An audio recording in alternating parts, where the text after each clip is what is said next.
Cabinet ఆమోదం లేకుండా అప్పులా అంటున్నాడు బొగ్గన రాజేంద్రనాథ్ రెడ్డి. ఎక్కడ కూర్చుని?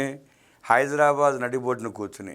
అధికారంలో ఉన్న 5 ఏళ్ళు ఢిల్లీలో అప్పుల కోసం ఎక్కే గుమ్మం దిగే గుమ్మం అడుక్కునేవాడి కంటే దారుణంగా తిరిగాడు ఢిల్లీ వీధుల్లో, బాంబే వీధుల్లో బొగ్గన రాజేంద్రనాథ్ రెడ్డి. ఓడిపోయిన తర్వాత మట్టసంగా కూకోవాయా అంటే కూకోకుండా హైదరాబాద్లో ప్రెస్ క్లబ్లో కూర్చుని, అంటే ఇక్కడైతే అందరికి నిజాలు తెలియదు కదా, వాస్తవాలు తెలియదు కదా, ఎవరో ప్రశ్నించరు కదా అన్న ఉద్దేశంతో ఇక్కడ ప్రెస్ క్లబ్లో మీటింగులు పెట్టి ఏదో అలవాటే 4 అబద్ధాలు చెప్పి వెళ్ళిపోతున్నాడు. నువ్వు ఆంధ్రప్రదేశ్ రాష్ట్రానికి వచ్చి ఎందుకు మాట్లాడావు? విజయవాడ ప్రెస్ క్లబ్లో ఎందుకు మాట్లాడలేకపోతున్నావు? అంత భయం ఎందుకు? నువ్వు ఆర్థిక మంత్రిగా పనిచేసిన 5 ఏళ్లలో నువ్వు తీసుకొచ్చిన లక్షల కోట్లు ఏం చేశావు? ఎవరికి దోచిపెట్టావు? దాంట్లో నువ్వెంత దోచుకున్నావు?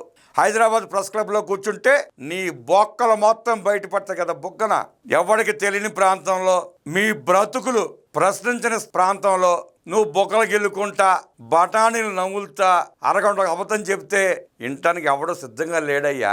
అడుక్కుని బాంబే ఢిల్లీ గల్లీ గల్లీ తిరిగి బెచ్చమెత్తి వేల లక్షల కోట్లు పోగు చేసుకొచ్చి నీ ముఠా నాయకుడికి అప్పు చెప్తే అవి దిగమంగి దేశ సరిహద్దులు దాటించుకున్నాడు మీ నాయకుడు. ఇవాళ నువ్వు నీతులు చెప్తున్నావు సిగ్గు శరం లేకుండా.